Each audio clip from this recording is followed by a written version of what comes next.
মনে করা হয় যে সবচেয়ে শক্তিশালী আমি আমার বাবার 6 জনের মধ্যে। কারণ কি জানেন? কারণ হচ্ছে কি আমি পড়াশোনা করে ব্যারিস্টার হয়েছি বলে। আপনাদের প্রতি আমার অনুরোধ, আপনারা অনেক কিছু বুঝতে পারবেন না এখন, আপনারা অনেক ছোট, সামনে যে আমাদের জন্য কত খারাপ সময় আমাদের জন্য ওয়েট করতেছে আপনারা তা জানেন না। আপনারা চিন্তা করে থাকবেন, আমি যখন এখানে আসছি আমার সাথে 4-5 পুলিশ এবং আমার সিকিউরিটি সহ আসছে। এইরকম শক্তিশালী আমাকে ভাবা হয়, তারপরও গত সপ্তাহে আমার 30,000 টাকা মৌলভীবাজারের একজন লোক মেরে দিছে। আপনারা চিন্তা করতে পারেন, আমাকে ভিআইপি ট্রিটমেন্ট দেওয়া হয় এই হবিগঞ্জে। আমাকে সরকার চিঠি দেয় যে তার সর্বোচ্চ নিরাপত্তা নিশ্চিত করার জন্য। আমি আন্তর্জাতিক অপরাধ ট্রাইব্যুনালের প্রসিকিউটর। মৌলভীবাজারের একটা লোক আমার 2টা ছাত্রলীগের লোকের চাকরি দিবে বইলা মেডিকেলের নাম করে 30,000 টাকা মাইরা দিছে।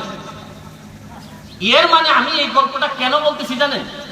আমাকে এত প্রোটেকশন দেওয়ার পর আমি কি পরিমাণ বাল্লারে বল যে আমি আমার 30,000 টাকার সিকিউরিটি দিতে পারি নাই, আপনাদের কি অবস্থা হবে? আমি গতকালকে মামলা দায়ের করছি চুনারঘাট থানায়, আল্লাহ জানে এটা কি হবে। আমার খুব ইচ্ছা যে লোকটা আমার 30,000 টাকা মেরে দিছে আমি তারে দেখতে চাই চেহারাটা। যাই হোক, আমি এই গল্পটা শুধু এই কারণে বললাম, আমি বহু লোককে ফেস করি যাদের বিদেশের টাকা মারি গেছে, যাদের চাকরির নামে টাকা মারি গেছে, বিভিন্ন ভাবে টাকা মারি গেছে। আমি আগে এত ভালোভাবে অনুধাবন করতে পারি নাই। যখন আমি আমার নিজের 30,000 টাকা মায়ের যখন গেছে তখন আমি বুঝতে পারছি যে বাংলাদেশে বেঁচে থাকা আর বাংলাদেশে চলাফেরা করতে পারা কত কঠিন। এই বক্তব্য আরেকদিন যদি পাই আরো দিব আপনাদেরকে, মনের খোরাক যা যা আছে সব আপনাদের সামনে তুলে ধরবো। মানুষ কি জানেন, হয় সে হবে মহত্তম সম্পদ আর না হয় হবে সে বৃহত্তম দায়। আমি জানি না আপনাদের সংসারে যদি একটা ভাই কোনো কারণে পড়াশোনা না করে নষ্ট হয়ে যায়, এই পরিবারের বাবা মার জন্য এর চেয়ে বেশি কষ্টের কিছু হইতে পারে না।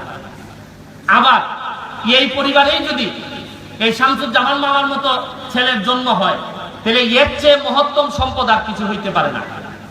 এই জন্যই আপনাদের প্রতি আমার অনুরোধ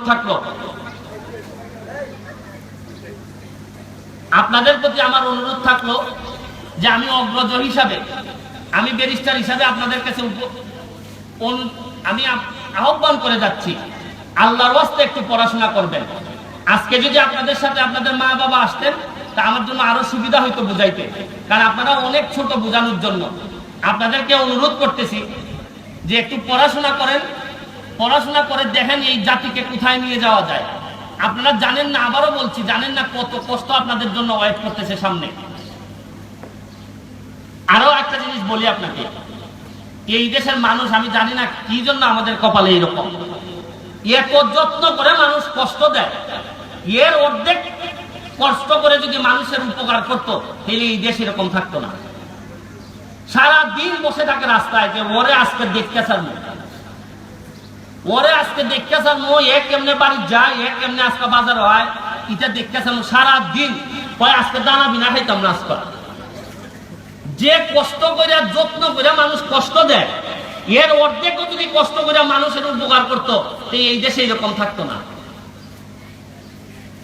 আমি আপনাদেরকে ভয় দেখাচ্ছি না, আপনারা কয়দিন পরে যে আরেকটু বড় হবেন, এসএসসি পাস করবেন, এইচএসসি তে যাবেন, যখন চাকরির বাজারে যাওয়ার চেষ্টা করবেন তখনই বুঝবেন যে জীবন কত কষ্টের। আমি যে আজকে আসছি, আমি জানেন আমার কাছে মনে হয় বহু লোকের ঋণ আমার উপর আছে। বহু লোক আমাকে বলছে যে তুমি পড়াশোনা করো, প্রতিষ্ঠিত হও, জীবনে অনেক বড় হইতে পারবা, মানুষের জন্য করতে পারবা। এই ঋণ পরিশোধ করার জন্য আজকে আমি আপনাদের এখানে আসছি, যে আমার কথা যদি অন্তত এখানে 100-200 জনের মধ্যে যদি 3টা লোক আমার কথা শুনে এবং মনোযোগ দিয়ে যদি পড়াশোনা করে এবং সে যদি সফল হয়, তাহলে মনে করবো যে আমার যে নৈতিক ঋণ আমার উপর আছে এই ঋণ পরিশোধ করে গেলাম।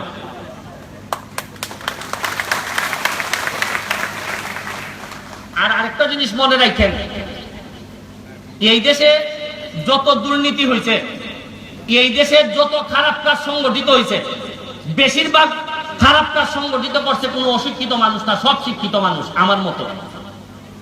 এই দেশে যারা 4,000 কোটি টাকা লুটপাট করছে, এই দেশে যারা হাজার হাজার কোটি টাকা লুটপাট করছে, চুরি করছে, চামারি করছে, সব আমার মতো ভদ্রলোক, শিক্ষিত লোক। এইটা জিজ্ঞেস করেন কেন জানেন? এইটারে বলে মূল্যবোধবিহীন যে শিক্ষা, এই শিক্ষা মানুষকে চালাক শয়তানে পরিণত করে।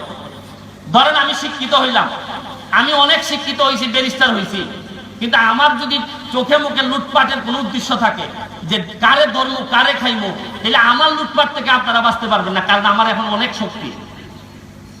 এই জন্যই আমি বলি যে মূল্যবোধবিহীন শিক্ষা যদি আপনারা অর্জন করেন, যে শিক্ষার মধ্যে মানুষের জন্য করার কথা থাকে না, যে মানুষকে কষ্ট দেয়া যাবে না, এইরকম শিক্ষা যদি আপনারা অর্জন না করেন, শুধু যদি বড়লোক হওয়ার জন্য আপনারা শিক্ষা অর্জন করেন, তো এই শিক্ষা আপনাকে চালাক শয়তানে পরিণত করবে। তাই আপনাদের কাছে অনুরোধ রইল, শিক্ষিত হওয়ার সাথে সাথে আপনারা চেষ্টা করবেন যে মানবিক ব্যাপারটুকু যেন সবসময় সাথে থাকে। আমি বক্তব্য লম্বা করব না, আমাদের প্রধান অতিথি এবং আমি আরেকটা প্রোগ্রামে যাব। পরিশেষে আবারও একটি কথা বলে শেষ করছি, মানুষের মাঝে তিনি উত্তম যিনি মানবতার পথে বাহির হন, মানুষকে উপদেশ দেন যাহা ঠিক এবং মানুষকে বারণ করেন যাহা ঠিক নয়, এবং অবশ্যই আল্লাহর প্রতি ঈমান আনেন, তিনি হচ্ছে মানুষের মধ্যে সবচেয়ে উত্তম। পরিশেষে আবারও এই চেতনা ৭১-এর স্যার বলে গেছেন সহযোগিতার কথা, আমি যেহেতু আসছি আমার পক্ষ থেকে যতটুকু সম্ভব, বাকি বিল্লাহ এখানে আছে আমার সাথে আলাপ করে চেতনা ৭১-কে আরো সামনের দিকে এগিয়ে নেওয়ার জন্য যা যা লাগবে তার মধ্যে আমি যতটুকু পারি আমি অবশ্যই চেষ্টা করব। জানেন একটা মজার ব্যাপার কি, আমি যখন বাসা থেকে রওনা দিই প্রোগ্রামে, তখন আমি চিন্তা করি যে আমার কাছে যা আছে তাই দিয়ে আসবো, আর যখন অনেক মানুষ দেখি না, তখন আমার কাছে মনে হয় আমার কাছে যা নাই পরে যেগুলো আসবে তার উপর সবগুলাই দিয়ে আসবে।